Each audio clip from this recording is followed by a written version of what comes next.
no doubt, no doubt, no doubt, no doubt. Where are my most beautiful queens in the house?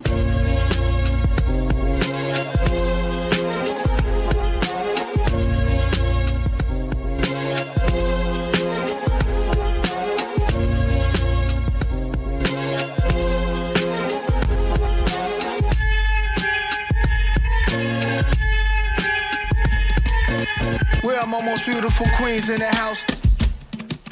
Hey everybody, it's your girl Jamilah. Welcome to the Queen's Address. Welcome into the Queendom. And so today I have a very, very special guest. Okay, you have seen her iconic styles worn by TLC, Toni Braxton, and Pebbles, just to name a few because we can't be here all day. But I just want you all to welcome entrepreneur, celebrity stylist, Marie Brown. Thank you for being here today. Thank you for having me. Thank you for having us. Thank you for having me. Okay. And so you have built an incredible career as a high-profile celebrity stylist. And so let's go back to the origin story, though, for just a second. So when did you decide that you wanted to be a stylist, a hairstylist? After graduation, because I knew that I had to do something. And I knew it wasn't a 4-year college. So my mom was like, you got to do something. And my best friend was going to beauty school at that time. And I was like, beauty school it is. I wasn't that person who had 1,000 people coming to my house. Like, that's what people think, like I was born a hairstylist. No, I developed into it. Yeah. So you was pretty laid back, kind of I chill was kind of pretty girl. laid back. Yeah. It wasn't the thing that I was thinking about. You know, I mean, I could French braid, but that was it. But people wasn't coming to my house. You know how some people say I was a stylist since I was 12. No, I was not. I went to a very good school. I went to a pivot point school, and I had a great education. And I fell in love doing my training. Do you remember your first salon experience? Your very first salon? Working in? Yeah. I do. It was kind of traumatizing Uh-oh. at the point because I was in Ohio and I didn't know. I thought, you know, I build a clientele in beauty school. Well, that's like $5 a shampoo. So those people are not leaving the beauty school. Right. So they're loyal to the beauty school. It was kind of challenging to provide for myself when I got out. So after I kind of decided that it's better to work in a department store or something like that where they paid you to be there. Right. The commission style. The commission style salons. Yeah. And I learned a lot there. So, yeah, I remember. And I still always loved it. It never detoured me to not do it. Now that sounds like my journey. I started at JCPenney Styling Salon when I left my hometown. Shout out to Mansfield, Ohio. But I had started as a shampoo girl at Illusions in Mansfield. And then I worked at Wilma's Beauty Salon. And everybody worked at Wilma's. Everybody, shout out to the Wilma's Beauty Salon. Shout out to Wilma's. Okay, I worked there too. Yeah, and it was a good experience, you know. And but everyone, like you know, to your point, everyone had who they were going to, and I was an up and coming stylist. So they're like, no, I go to her for my jerry curl. I go to her for my French roll. And so I said, okay. So I moved to Columbus and started the department store because I didn't know anyone. Yeah. And so JCPenney Styling Salon in Northland Mall, it was a great experience, but it was also traumatizing because you had to be available for walk-ins. And, you know, walk-ins are walk-ins for a reason. Yeah. You know, and so I had to learn how to navigate that. But, you know, it was tricky. But, you know, do you, everybody knows about your schedule. Everybody knows that you're a really busy woman. And so do you tour with your clients, some of your high profile clients? I do. Touring was never like my favorite, but I tour with Toni a lot. But I've toured with all of them. I toured with TLC, and I toured with Pebbles, and I did some touring with A. Marie, and I've always pretty much toured with Toni. Wow. What was that experience like? Was it fun? Is it kind of touch and go? Is it kind of busy? It's fun. Yeah. It's not that I didn't enjoy it. I had a family to raise at the same time. So touring is usually 3 to 4 months straight. So you're on and off a tour bus in different cities every night. You're on a bus. You get off the bus, you set up, you check out the dressing room to make sure everything is aquatic, right for the client. And yeah, and repeat it. Wow. Every day. Every one after Every the day. next. One after. When you're younger, you do it almost every day. Okay. Wow. Then when they get a little older, they be like 4 days a week. Wow. Okay. Yeah. Okay. Makes It's sense. a lot of work, yes. It makes a lot of sense. And so just I was just always curious about the hustle and bustle of being on set. Is that different from when you're touring? Is it a different is it apples and oranges maybe? It is. The difference is on set. What I love about being on set is because they give you a lot of time to do. You get craft services too. You get craft services. So there's 2 different levels to set. Like you either on the trailer or you're doing BG, and BG is all the moving parts in the movie. And without those people, there would be no movie. So in BG, you just might have 100 people come through. And you have to, make them presentable for the era of the movie or whatever it is. But you get a lot of time. When you're touring, it's like pressure. It's pressure. Yeah. Because you literally might have to change somebody out of an outfit with hair, makeup, lipstick. Like 90 seconds is a long time. Yeah. You know what I mean? So when I'm in the trailer on a movie, I'm still in the mindset of it has to be done quick and it has to be done right and it still got to look pretty. Yeah, because continuity is important. Yeah. So I can get them ready change a wig like in no time. Wow. And so, my journey as a stylist, I actually had anxiety for whoever Beyonce's styling crew was watching the Renaissance tour because the outfits were like quick. And I'm like, oh my gosh, I just wonder if they're freaking out back there about like any hairspray or gel or if it would rain, and so I'm so glad you kind of described that feeling that most stylists could probably connect to. I'm sure that whole crew was calm because once you're doing it and it's your lifestyle, like you get 2 different lifestyles, that's your lifestyle. So there's only one person that is allowed to freak out in the background. Who's that? And that's the artist. Okay. And if you are not the artist and you're freaking out, then that's not your calling. Okay. You know what I mean? You're just 90 get behind a chair and you're 90 seconds. You ready? Everything is laid out. Just lipstick, comb, go. That's right. Go. Yeah. And you have to remain calm. You only got 90 seconds. You rehearse it too. Okay. You know what I mean? Okay. Sometimes you might get a minute. If you get a minute and 20 seconds, something like that, like people don't know, that's like a blessing. That's like 12 hours. It's like, we got a whole minute. We can do it. Right. Like, oh, we might have even extra time. Yeah. to take a break. We can do it. This is a lot of time. Yeah. So can we just shift gears here too and talk about your journey as a stylist for LaFace Records? What an incredible era. What was your experience like? It was fun. And I was so young. So I wanted everything to be perfect. Now, my first video, I kind of freaked out. Like I got there and I delivered, but I didn't deliver. And so when the video came out, I was like, oh my God, the hair doesn't look that great. So Pebbles was my first video, and shout out to Pebbles. So they called me downstairs, and they had this big movie screen, and they showed me all kind of like the mistakes, and I was kind of melting on the inside, like, oh my God, like that's not perfect. But I had never been around a camera crew, lighting, none of it, so it wasn't the same as being in the salon. You know what I mean? And so I was honestly happy they didn't fire me. They kept, it was the job I was supposed to be on, basically. So I did all of their artists after that. It was like, hey, fix it. And I did. Yeah. Oh, that's awesome. And so you created iconic looks for Toni Braxton and TLC.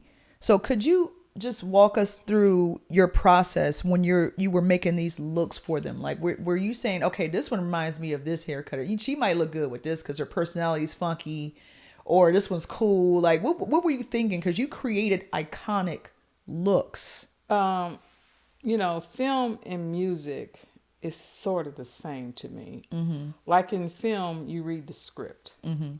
you understand the characters. You know what I mean? Music, you hear the music. You understand the characters. So for me, I wanted to make sure they were just different. And because I came from Ohio and I really worked in multi-racial atmospheres. So my style was different. I was more of a haircut. My approach was different because I was more of a hair cutter, more of a colorist. I worked in a salon at that time before moving to Atlanta called Cut Above. And that's all they did was color and cut, and it was very Caucasian based. So I kind of brought that energy to my minority clientele. Yeah.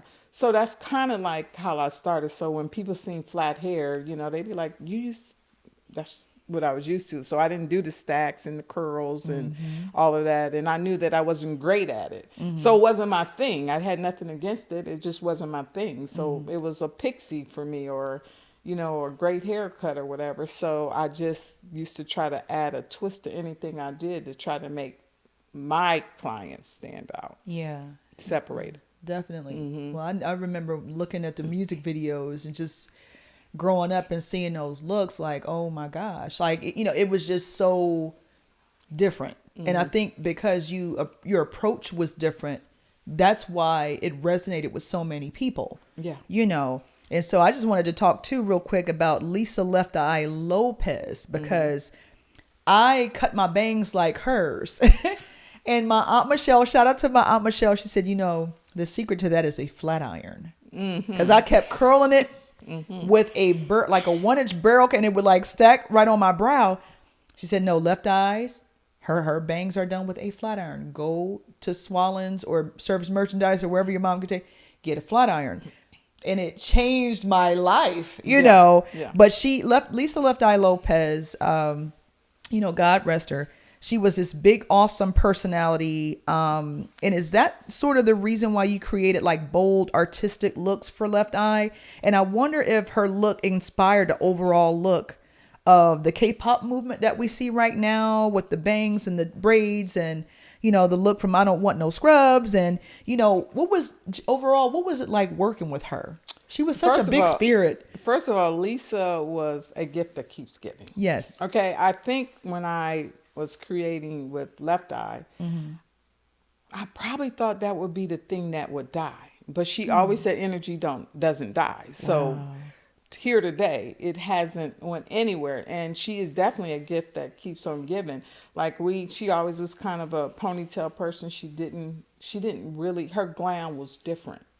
So you kind of had to just think different. And I was very spontaneous. And I think the great thing about her, and all of them, every last one of them that I worked with, they kind of gave me a green light. Because it was a trust at this point. You know what I mean? So if I showed up on set and something inspired me, I had something in my hair bag, I would just maybe a week before a video, I would honestly maybe go through a Vogue, a Cosmopolitan. I might watch television and be inspired by something and put it all together. Right.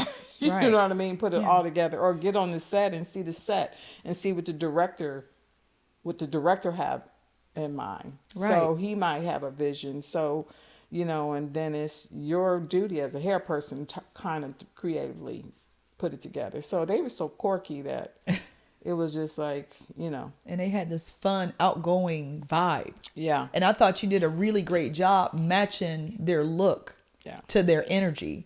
Because T-Boz had she kept a cool haircut, whether it was the part in the middle with the long sides or just the blonde. Like, I really think my hair is blonde because of her. But I just remember every time a new album would drop, her style would switch up, but it still kind of stayed a cut, like a jazzy little cut. And then just with T-Boz, she was that fly, like the fly homegirl with the big earrings that everybody knew, and could just sit down and talk and, and then Chili had the long, luxurious, wavy hair. Like, I see so many weaves now with the edges, like the wigs that look exactly like Chili's hair. Like she inspired like this wig movement that I see because she had the first baby hair, but it was like more natural looking. Yeah. She love her baby hairs. Yeah, but shout out to them. Shout out to TLC. I love Left Eye though. She is a jewel to keep everybody. People post me today or DM me. They be like, man, this has been inspired by. Iconic. Yeah. I'm grateful, because You had a as part doing of it. it, Yeah. doing it, it wasn't like I was thinking like 20 years down the road or 30 years down the road that this was going to be still a gift. And even when I go on set, people would be like, I cut my hair like Tony's. I just wanted to let you know that, or I cut my hair like T-Bies or Chili. I want to show you a picture, of it. So I'm grateful. I'm grateful behind it. Because you like, it started as an idea. And I'm like, what, let's try, Stylist. Well, let's try it. Well, maybe let's try it this way. Or rake this to the front or comb it down. And it could be like a simple down versus a wraparound. And then next thing you know, everyone's running to the salon because of something that you did. Yeah. Because I try to help create stars though, because LaFace Records did have a reputation. They wanted to create stars. Yeah, and they had a reputation. So for you kind of excellence. wanted to be from I'm here to like I'm here, and I wanted to fit the music. And it's been hard to reduplicate that. Yeah. No record company really has been able to capture the image along with the songs. They've tried, and the creativity is kind of not the same because it's just everybody's kind of doing the same thing. Right. Not in the 90s. Right. It was about how you could stand out because it seems like a lot of things I noticed. And you probably noticed too with a lot of the hair trends, it's just more of the same except different colors. Yeah. Like, and then the wigs can be from red to blue to orange to, auburn, and it'll same part, same baby hair. And I'm just like, I wish people would take a step outside of what's hot right now. Yeah. And you were not afraid to challenge whatever was going on in what style was, at the time. Yeah. And so you were, I'll probably say you, Nico, Kimberly Kimball. I can't remember the young lady's name that created the Rachel haircut. But you Rachel? all, the Rachel from Friends, the Rachel haircut with the layers and stuff, from Jennifer Aniston's stylist, right, had said, let's just try something different. Let's try layers. And it was, people were running to the salon getting that cut. Yeah. But you were someone that, like, I remember that Toni Braxton cut. Like, she has a name for it called the Toni Braxton cut. Yeah. And Nico's got the Holly Berry haircut, and so you guys were the top 3 sought after stylists in my mind. I want to give out credit to, I can't think of her name right now, and I'm mad at myself, but Janet's girl. Jackson. Janet Jackson. Because when Janet did this, the whole Pleasure Principle? Control. And it was really a lot like Jennifer's, if you look at it. And Janet just kind of did it first. And popularized it. Yeah, and her hairstylist always, at that time, was kind of on it. Yeah. I really liked her work. Yeah. Have you ever worked with Janet? I have not. I came real close with working with Janet. I did like our dancers or something, and we kind of tapped, and we didn't. Because sometime in the industry, I think people don't like to cross-use each other's folks. Yeah, I can understand that. And so we're going to go, you're credited with creating the iconic Toni Braxton cut. And how did you know this look would inspire thousands of women to go out and do a big chop? Honestly, I didn't. Like I said, I always say I was blessed, first of all. It was just my calling. You know what I mean? And like I said, my background was very Ohio multiracial. So I cut. That's just what I did at home. And so when I was introduced to the industry, that's what I did. I cut. So whether it be long or short or colored, that's what I did. And Toni always kind of liked short hair, but she was in long hair at that time. So, like I said, she was open. I just knew I needed a twist to it. Right. I just needed a twist. So I was like, how do I twist up this pixie? And so that's what I was always looking for. Like if I did a bob, how do I That's how T-Boz ended up with the long things. Because for me, it was a twist. Right. Like, no one's doing it. So it was just about putting a twist on anything I did. No matter, like, when folks might have first seen it, they'll be like, I don't know if this is going to work. And then when it worked, people will walk into salons and it'll be Tony 1, 2, 3, and 4. And it was weird because when we took a little break, maybe 2 years, I got back together. I've done another short look on her, and still today, like, we just waved it out, curled it up, and it's today. It's just the standard of doing short hair to me now. Right. Right. You know, Right. and I had a meeting with like a Jed Root. They're out in New York. He told me, he said but I didn't go with the agency, but they were like, it was inspired on Runway. Tony Hair was inspired on Runway. So it's just been blessings to me. I wish I could take more credit for it. You're so outside of humble. that. Yeah. And it's time. And I hear that all the time, but I'm like, do you realize what you did to the game? And you're like, oh, Yeah. I'm happy though. And I'm grateful. No, you blessed us because, the girlies, you had us on fire when that cut came out and all the guys were losing their minds because she had the sideburns and, I mean, it was a unique take on the pixie. And I like what you had to say about taking a classic look and putting a spin on it. Yeah. Because it could be as simple as that and don't overthink it and just go with a classic look, but give it a twist. Yeah. And so that's important. Yeah. So you new stylists watching, remember that jewel, okay? Yeah.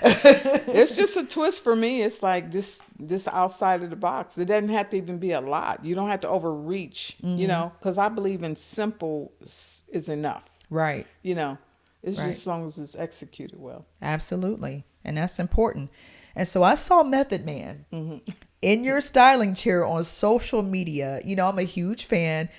What was that like? Everybody says he's so down to earth and chill. What was Method Man like? And is it different working with guys? You've worked with a lot of women, but is it different working with guys? So the thing with working with Method Man, at that time I was what they call the department head of a movie that's going to be coming out. And so I didn't actually do his hair. There was a barber. I hired a barber because you staff up your crew. Okay. So you just kind of tell everybody what's happening at that point. Oh, okay. But he was amazing. Oh, okay. Okay.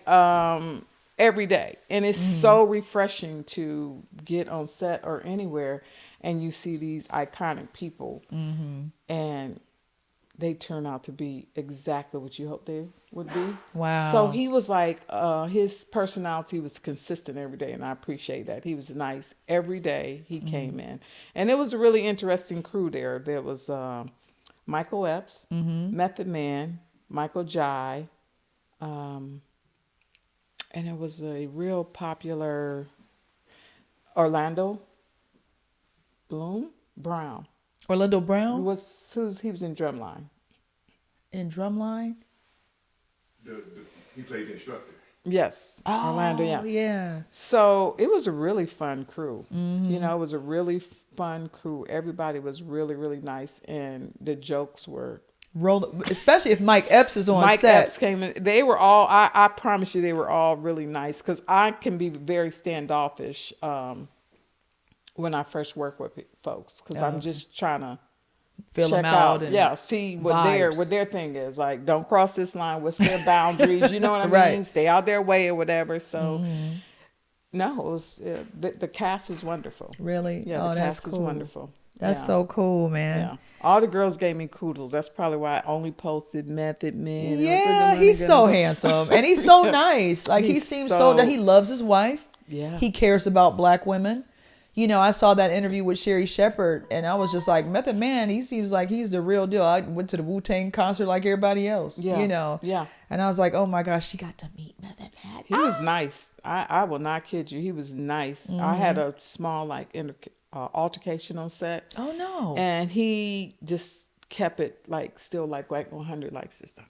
Yeah. Got you. That's the vibe I got from him, Right. Really helped. I can see why he's blessed. Yeah, that's cool. So shout out to Method Man. Yeah. And so we are from the same small town. We are. Okay. And so you inspired me to believe in myself. Okay. And I just wanted to share with the audience that this beautiful lady Marie Brown gave me a shot in her salon, and I had the privilege to work in your salon about 13 years ago. It gave me the confidence to open my own salon. And for that, Queen, I am eternally grateful. Thank you for believing in me. What would you say to any young, bright-eyed stylist that looks to you and say, okay, I want to be successful the way Marie Brown is successful? First of all, do not be scared to take chances, because a failure a lot of times can be a win, so you can't be scared of the loss. And just keep trying, and depending on what you want to do. Like for me, whatever I want to do, I don't let anything stop me. If I want to work on Broadway, I'm going to get out and I'm going to send letters and notes and emails like, hey, you guys, I'm great. You want me, to learn. And with stylists, it's a learning curve, always. I think the biggest mistake is never think you're too good to stop educating yourself, So I just say keep pushing it, keep driving, whatever you want to do. Send out emails, send out letters, send out resumes, but keep up with your craft. And stay ambitious, stay hungry. Yeah, keep up with your craft. And and every day, just whatever you want to do, practice it every day. Just keep working away at it. Just keep practicing. Anything. When I decided to join 798 and I had been stylist, I got up and said, I'm going to do this. And everybody was like, I can't believe you did it. I just start calling everybody. Like, hey, I'm out here. If you need help. And I did that probably on set now about 6 years, because I wanted to be more Atlanta-based. And stay hungry. Stay driven. Always sit with somebody who can teach you something. Always. Because schools are not the same either. Some of these schools have people who never worked in a salon. So they know this much. Education. Outside of the school. Outside of the school. What happened when you got your big break? So I had a friend that I had no idea was best friends with L.A. Reid. And so when LaFace moved here, L.A. was like, I need a hairstylist. My wife needs a hairstylist. And so he called me up and he's like, hey, my best friend L.A. Reid moved here. And I was like, who knew your best friend was L.A. Reid? And he was like, his wife needs a hairstylist. And so, what do you think? And I was like, okay. And so there it was. I'm pulling up at LA, their home. They had a salon in their home. And so we just all kind of gelled. Pebbles and I were like really good friends for years. And then things happen. You know what I mean? And other than that, so anybody who came in, they had a trust with me then. And the rest is history. And the rest is history. Wow. Yeah. That's incredible. LA used to tell me that my best, how do I need to put, the best thing about me was I was not judgmental. And he said it was also the worst thing about me. Oh, so therefore, why I took it as a compliment is because there was nobody that could enter my circle that made me feel uncomfortable. Right. It kind of worked on who they were. So approachable. Right. Vibes are important. Approachable. Yeah. So I think that's where the trust was, because I trust everybody at that point. You know what I mean? So I almost could weed people out before they even met some of these folks. And look at how far it's got you. Yeah. Like having that intuitive spirit and saying, you know what? I don't know about that one. I'm going to just move forward. Yeah. Nice to meet you. And I always try to deliver for them. Right. Like if I showed up, I still do that. If I show up, I don't care if I'm the top bill or the bottom bill. I'm always 100%. And so it's important to have that spirit of discernment. Oh, yeah. And say, you know what? You sit in my chair, if you background or if you cast member number 1 or if you the headliner, same treatment. So that's probably the other reason why they knew that if I show up, I'm going to give it 100%. That's awesome. That's the key to success, y'all. Or if you sit in my chair, Right. even if you come into a salon and you just a regular, same thing. So you still take regular clients I outside do. of? I just went back into a salon. Like, wow. I just went back into a salon maybe 30. I think it's been about 30 days. So you mean to tell me people actually book with you? People can actually book. I don't take everybody. I know you won't. No, I know. I remember that. What happens is anybody can't just walk up on when Marie Brown. When the industry went on a strike, I realized that hey, anything can happen here. Yeah. I got to pay And then bills. COVID still. too. And like- COVID. Yeah. And then not only that, each whether it's set or whether it's touring or whether it's in the salon, I have different relationships with every part of my industry. And that's important. Yeah. That's important. But, you've been building for years. So this is really I love incredible. my salon women. I love my, It's something about being on the floor. It's something about about my being on the salon floor. women. We just, And so what's next for Marie Brown? What's coming up next for you? Next for me, well, Tony, I am going to do Vegas with Tony. Okay. So that's Shout out to Tony kinda- Braxton. Yeah. So I never know. I just wake up. I'm very spontaneous. Whatever I decide that I want to do is not much in the industry that I have left to do because I've done it all now. I've done Broadway. I've done film, theater. So hopefully chilling. Taking some time off to smell the roses. I've always taken time off to smell the roses, though. gotta That's do it. very important. I Gotta tell take people that, time. yes. Yeah, man. I appreciate you. And thank you so much for Thank doing you. the show And today. let me just tell you how proud I am of you. No, I told you, You I'm know not what I crying mean? today. I'm so proud of her for the journey that she's traveled. And somebody need to interview her just so you can get an understanding of her journey and your great family, your lovely family. Like, sometimes you're going to have to end up switching, turning around and let people know about your journey and your fight and how far you came and how God blessed you, I appreciate it. Sorry, sometimes allergies just flare up, She's amazing. But I appreciate that. I'm sorry, I have to take a Zyrtec later. Yeah. But thank you for that. It really does mean a lot coming from you. And I'm trying to close out, but I'm struggling with these allergies. Gee whiz. Queens recognize queens. That's right. And we fix each other's crowns and we do what we're supposed to do. And so Marie Brown, from the bottom of my heart, thank you very much. I know how busy you are. So this really does mean a lot that you took the time today. And thank you for tuning in to the Queen's Address. Peace Queen, peace King. We'll catch you later.